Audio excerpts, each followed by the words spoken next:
Hoje é 1º de agosto aqui na Suíça, e se você mora por aqui, ou se você já visitou esse país nessa data, você deve ter reparado várias bandeiras do país por todo lugar, cheiro de queijo derretido, mas muito chocolate suíço, churrasco sendo feito por aqui com precisão cirúrgica. Mas por quê? O que essa data tem de tão importante e especial para esse país?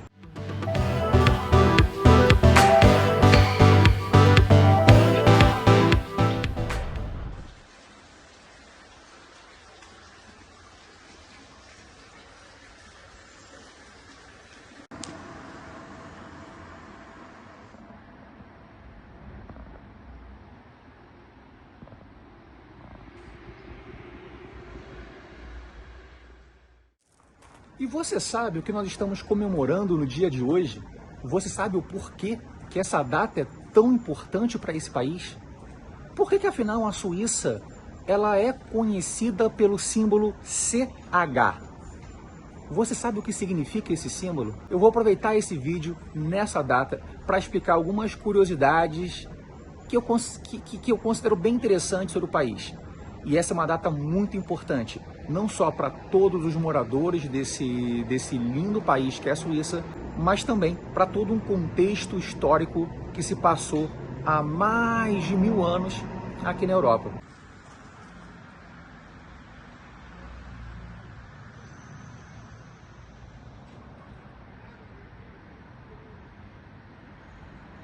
Em 1291 se assinava a Confederação aqui na Suíça.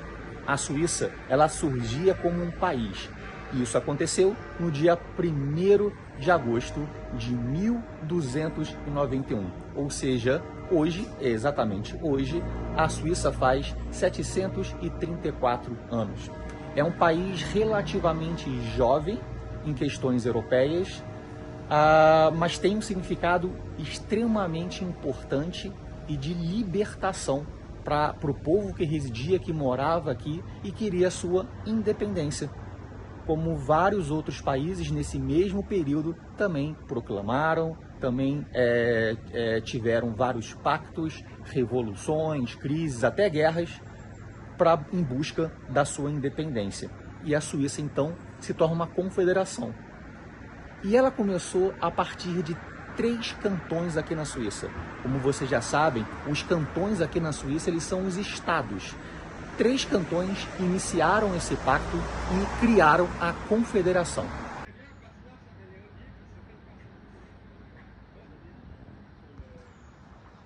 E os 3 cantões que iniciaram esse pacto foram Uri, Schwyz e Unterwalden.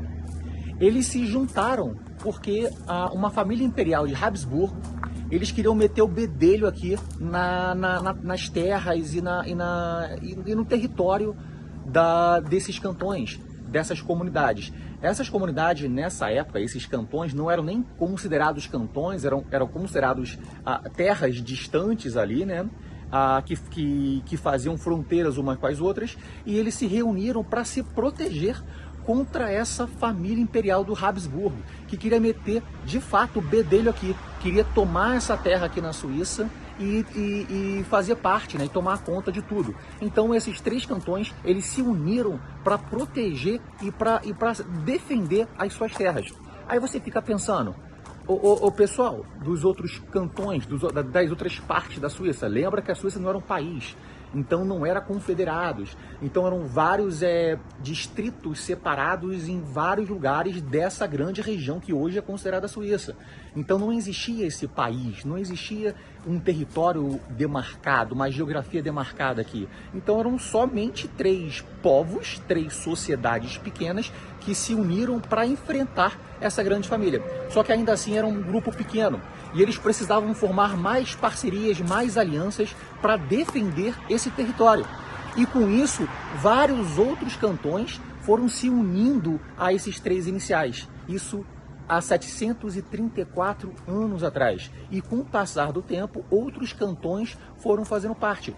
Até que, em 1291, foi criado esse pacto, e ao percorrer dos anos, como outros cantões foram aderindo a esse pacto, foram entrando nesse pacto, foram entrando para a proteção desse território, foi criada a Confederação aqui na Suíça, a Confederação Federal, criando então, sendo uma data simbólica para o nascimento do país, para o nascimento da Suíça.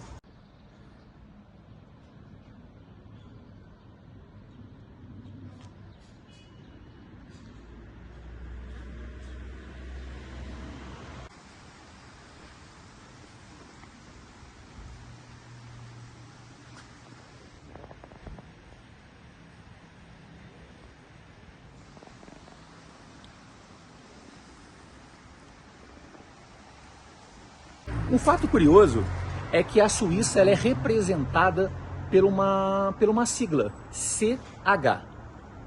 Você sabe o que significa essa sigla? Porque em todo lugar você encontra essa sigla, em placas de carro, em bandeiras, em várias informações aqui da Suíça, o nome monetário do franco suíço, SH. O que representa? O que significa essa sigla CH? Não é de chocolate suíço, não é de cheese suíço, não é de chuchu, não é nem de Chaves. Se bem que Chaves é mexicano, mas não é nada disso. Significa Confederação Helvética. Mas por que diabo isso aqui se chama Confederação Helvética? Esse nome é do latim e é óbvio que tem uma explicação.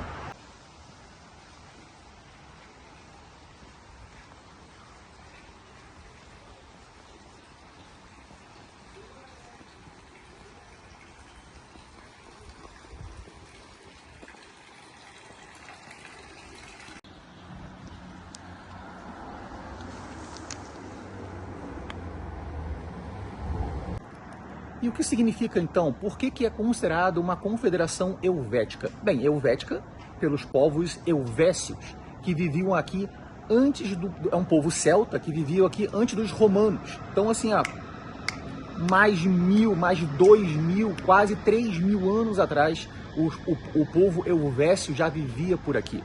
Muito antes da vinda dos romanos para cá e tomarem algumas partes aqui da considerada hoje Suíça. E confederação, porque a Suíça não é um país centralizado. É como se fossem várias... Vamos pensar que são... Cada cantão aqui, ele tem uma independência muito grande. Por isso é uma confederação. É uma confederação de cantões que formam essa confederação, que formam esse país. Pelo fato de cada cantão ter a sua independência, de ter as suas próprias leis, né? Apesar de ser um país, de ter uma política globalizada dentro do próprio país, ela é uma confederação onde cada estado tem suas próprias leis, mas no fim acaba que as leis elas são unidas, né? Por toda essa confederação. Mas por isso chamar de Confederação Helvética. Confederação porque é uma comunidade de povos, é uma comunidade de culturas aqui dentro, é uma comunidade de vários cantões que fazem parte desse país, e cada um deles tem uma independência, não é um país centralizado, como o Brasil, por exemplo, que é centralizado, tem um poder centralizado. Então, por isso se chama Confederação Helvética. E esse nome você pode ver em todos os lugares quando você pesquisa por Suíça. Você vai sempre ver um CH, Confederação Helvética.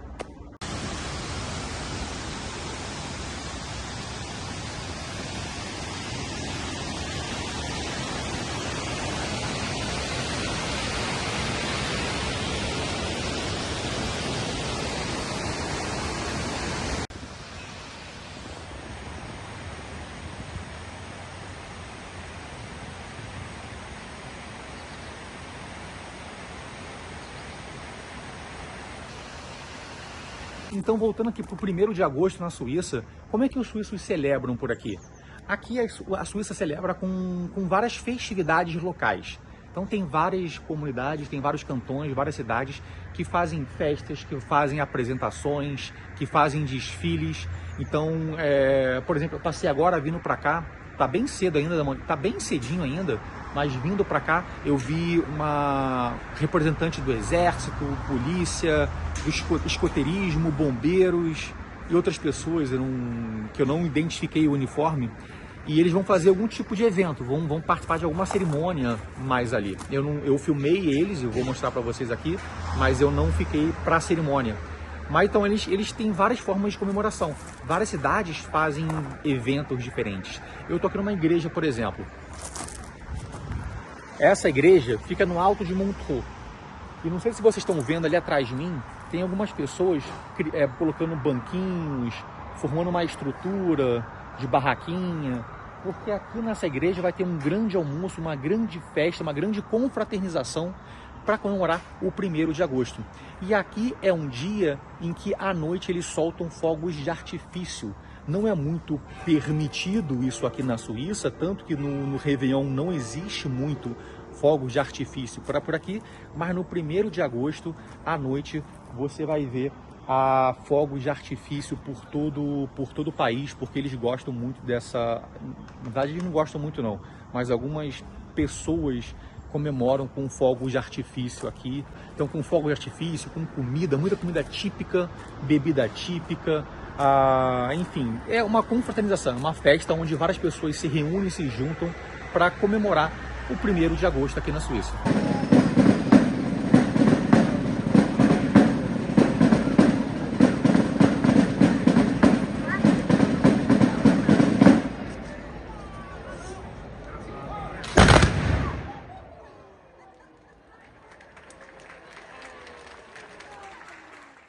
Agora vamos falar de algumas curiosidades. A maioria de vocês que me seguem já sabe que aqui na Suíça o país ele tem 4 línguas oficiais. Nós temos o alemão suíço, nós temos o francês, nós temos o italiano e nós temos uma língua que ela é bem... as pessoas falantes dessa língua são bem reduzidas, é um número bem pequeno, mas ainda assim é uma língua reconhecida, é uma língua oficial que se chama romanche. Então existem 4 línguas oficiais aqui na Suíça. Você consegue se comunicar em todos os cantões se você fala inglês, porque aqui todo mundo fala inglês. Mas cada um desses cantões que tem as suas diferenças linguísticas, eles prezam, eles valorizam e eles respeitam aquelas pessoas que falam o seu próprio idioma. Ou seja, se você está nos cantões que fala francês, fale francês, porque eles vão se sentir honrados, vão se sentir bem e vão te acolher até melhor. Fale alemão nos cantões alemães, italiano. E o romanche é um pouco mais complicado, porque é apenas uma parte de alguns cantões que ainda falam romanche. Mesmo que as escolas ainda ensinam, é uma língua que aos pouquinhos ela vai sendo extinta, mas ainda assim ela é falada. Então bem, eu acho difícil alguém falar romanche somente para ir nessas regiões, mas se falar romanche, nossa, você ganha o mundo nessa área linguística do romanche, por exemplo. Então aqui na Suíça tem 4 línguas oficiais e é extremamente interessante isso. E os colégios primários, eles não ensinam todas as línguas oficiais, mas eles ensinam 2 principais, de acordo com o cantão, e a terceira língua, que é o inglês. Então todo suíço que faz toda a tua formação educacional aqui fala pelo menos 3 idiomas. O alemão, se você vive no cantão alemão, no cantão alemão você vai aprender provavelmente o francês, que é a segunda língua mais falada, e o inglês. Se você mora no cantão italiano, você aprende o italiano, o alemão. Se você mora aqui na parte linguística francesa, você aprende o francês e o alemão. E a terceira língua, que é o inglês. Então é bem interessante essa manutenção desses idiomas e não a criação de um único idioma. É mais um fato para explicar que aqui é uma confederação. Então os cantões têm as suas liberdades e têm as suas próprias leis, têm a sua própria decisão política e com relação até à língua e à educação. Então é bem interessante, é bem interessante, são culturas bem diferentes. E quando você viaja, quando você passeia para cada um desses cantões linguísticas diferentes, você percebe logo até as mudanças nas culturas, pessoas, arquitetura. É muito interessante. A Suíça é um país muito pequeno, mas que tem uma cultura diversificada extremamente grande, forte, muito forte. Uma outra curiosidade é que aqui não tem um presidente fixo. Aqui tem 7 representantes do executivo. É como se fosse 7 presidentes. uma pessoa entre esses 7 presidentes, entre esses 7 executivos, eles decidem pelo país e todos os anos essa pessoa muda entre essas 7 pessoas. Todos os anos. E o presidente aqui não tem muito poder não. Aqui quem manda é a população. Para qualquer coisa tem voto popular. Se eu quiser, por exemplo, plantar uma árvore, eu preciso ter a autorização da comunidade. Se eu quiser arrancar uma árvore, isso é extremamente sério e é ilegal. Você precisa ter um projeto extremamente bem elaborado para dizer o porquê que você precisa arrancar essa árvore. Eu, quando cheguei aqui, eu fiquei extremamente surpreso, porque eu recebi uma carta pedindo desculpas, porque na estação de trem próxima onde eu morava, estava passando por um projeto de revitalização e 2 árvores iam ser arrancadas. Eles me pediram, assim, não a mim pessoalmente, mas a todos os moradores daquele bairro, daquela região ali onde eu morava. Eles pediram desculpas que 2 árvores precisariam ser retiradas. Que precisariam ser retiradas, mas que no entorno seriam replantadas 10 novas árvores da mesma espécie daquela que foi retirada. E o mais interessante é que eles marcavam as árvores, né, no local lá onde eles retiraram, onde eles iriam retirar essas árvores, e marcavam o local aonde essas 10 outras iriam entrar. Hoje já estão lá, as árvores já estão grandes, já estão bonitas, e ficou de fato muito mais bonito, ficou muito interessante essa política deles. Então, assim, aqui existe presidente, mas o poder não é do presidente. O presidente, ou esse conselho de 7 executivos, eles se reúnem a todo momento para decidir questões que são mais sérias e pertinentes ao país, com propostas e políticas internas e também estrangeiras. Mas a decisão que cabe ao cantão, a decisão que cabe a nós cidadãos, né, quem mora na região, quem mora no país, é tomada pelo próprio residente. Um exemplo interessante que foi a recente aqui, porque teve no Brasil, não sei como que anda no Brasil isso, a reforma previdenciária. Aqui na Suíça também tem a mesma coisa que acontece no Brasil, né? Até porque é uma coisa que não é do Brasil, da Suíça ou de outro lugar do mundo. Todo lugar é assim.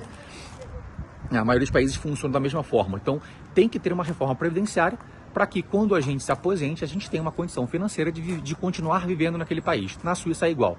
Então, na Suíça, foi feita um plebiscito para decidir sobre a reforma previdenciária. Para aumentar a idade de aposentadoria, para que as pessoas fiquem mais tempo trabalhando e dê mais tempo para que junte recursos financeiros para a pessoa se aposentar. Obviamente, tem pessoas que concordam com isso, tem pessoas que não concordam com isso. E não é o presidente que bate o martelo, é a população. Existe uma forte educação, existe uma forte reunião do Estado e do país para explicar para as pessoas o que é isso, como se trata, o que é uma reforma previdenciária, por que isso é importante, o que isso impactaria na vida das pessoas. E as pessoas têm as suas próprias opiniões e elas têm as suas próprias decisões. Então são elas que decidem se votam sim ou se votam não pela reforma previdenciária, por alguma dessas cláusulas dessa reforma. E não é o presidente, não é o ministro, não é o governo que decide, é a população.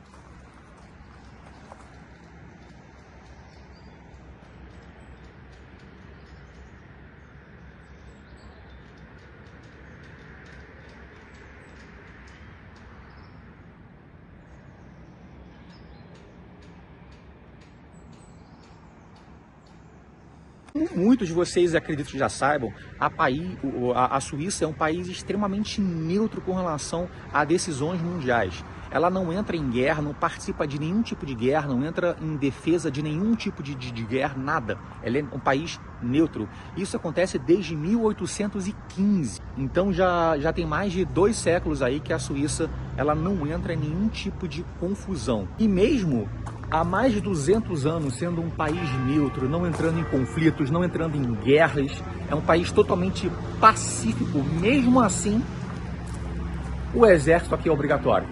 O exército aqui é obrigatório, servir o exército é obrigatório. E o país é todo municiado de estruturas que protegem todos os habitantes. Aqui na Suíça, o país ele possui, por exemplo, bunkers nucleares, assim. Então, todos os cidadãos suíços, eles conseguem se abrigar nas próprias residências, porque lá embaixo das residências existem bunkers. E esses bunkers, eles são para defesa antiaérea, para defesa de guerras. Eles são bunkers equipados. Obviamente, hoje, já no século XXI, a maioria, grande parte, se não a totalidade desses bunkers, eles foram extintos. Assim, o bunker ainda existe, mas hoje o país utiliza esses espaços para outras coisas.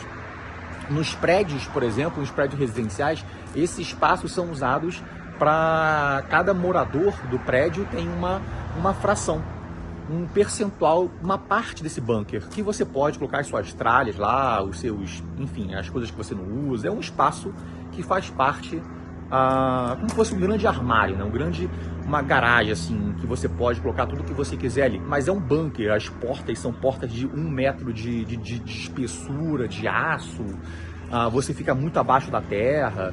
Então, se for necessário, todo suíço, todas as pessoas que moram aqui no país têm os seus próprios bunkers. E também tem bunkers que foram construídos pelo país de uma forma muito mais escalonada, de uma forma muito mais estruturada, porque são bunkers surpreendentemente enormes, onde tem colégio dentro do bunker, tem hospitais no bunker, tem quartos, tem banheiros, tem, sei lá, empresas, é tudo, mas é enorme os bunkers aqui. Se for necessário, mesmo o país sendo um país pacífico, longe de confusões e guerra, nós temos esses bunkers aqui. E por todo lugar que você anda, inclusive nas montanhas, você encontra portas que você, ao primeiro momento, você não entende para que elas servem. E elas são bunkers. Por exemplo, nós temos as portas assim, que elas entram para a montanha, que é uma montanha, que não dá para ver pelas árvores. Mas essas portas aqui e aquela outra lá, ali, ó, é uma porta de um bunker. Ali é um banheiro público, mas ali é a porta de um bunker. Ela entra para a montanha. Isso aqui tudo é rocha. Tudo isso aqui, ó, é uma rocha enorme, é uma montanha de mais de 2.500 metros. E é um bunker. Não está dizendo que é um bunker, mas nós que já conhecemos sabemos. E quando você anda pelas montanhas, quando você anda pelas florestas, muitas vezes você se depara com essas portas de aço. São bunkers. Então a Suíça é muito preparada, o cidadão é muito preparado para caso aconteça algum ataque zumbi, alguma parada muito estranha aí do mundo. E o mundo está tão estranho hoje em dia que é bem capaz que a gente reveja a real utilização desses espaços.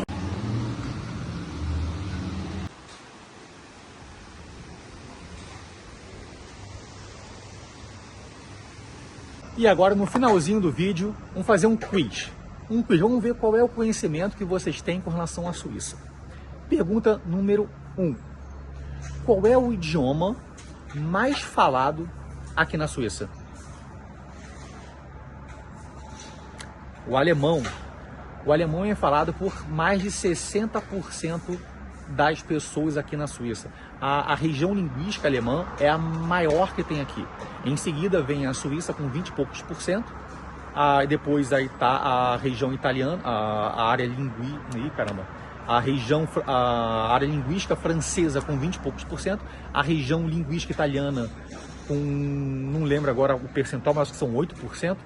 E a região que fala romanche é 0,8%, eu acho, não tenho certeza. Mas a área maior linguística é a alemã e depois a francesa. Pergunta número 2, essa eu já falei no vídeo, vai ser fácil para vocês.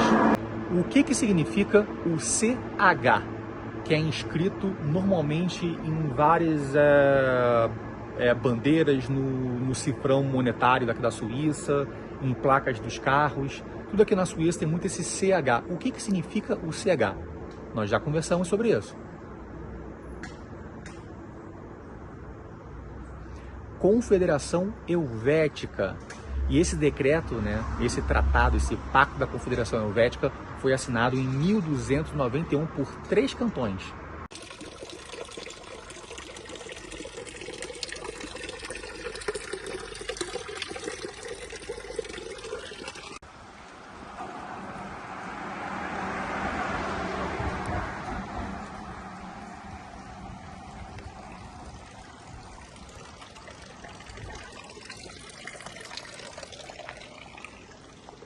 Pergunta número 3. Qual é o ponto mais alto aqui da Suíça? Essa não acredito que vocês vão acertar, mas é o meu objetivo, é o meu sonho de alcançar o cume dessa montanha.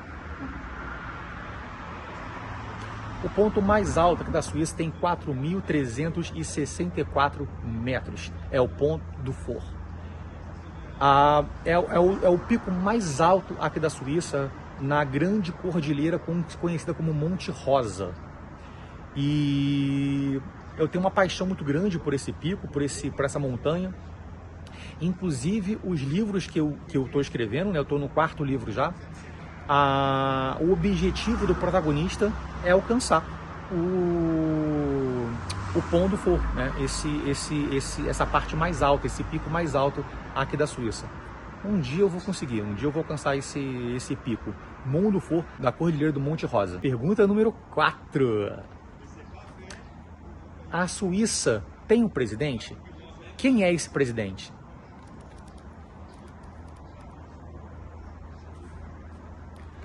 Nós já falamos sobre isso também. A Suíça tem presidente. Na verdade, são 7 executivos, mas um desses 7, a todos os anos, eles mudam para um presidente. Eu não vou responder quem é, porque daqui a pouco vai mudar. E última pergunta, 5ª pergunta. Quantos cantões existem aqui na Suíça? Lembrando que cantões são estados. Quantos cantões existem na Suíça hoje? Eu não sei se eu falei no vídeo, eu acho que eu falei. Eu acho que eu falei no início do vídeo. Não? São 26 cantões, são 26 estados que representam a Confederação Helvética na Suíça. E aí, foi interessante? Então, pessoal, esse foi o vídeo. Espero que vocês tenham curtido, espero que vocês tenham gostado e agora vocês entendem o que acontece, por que é tão importante o 1º de agosto aqui na Suíça. Foi a criação da Confederação Helvética há mais de 700 anos atrás. E também vocês conheceram algumas curiosidades sobre o país, algumas curiosidades que poucas pessoas conhecem e que são muito interessantes aqui. Pelo menos eu acredito que sejam, porque para mim é bem interessante. Então, feliz 1º de agosto. Vive la Suisse! Je te verrai dans la prochaine vidéo. À bientôt!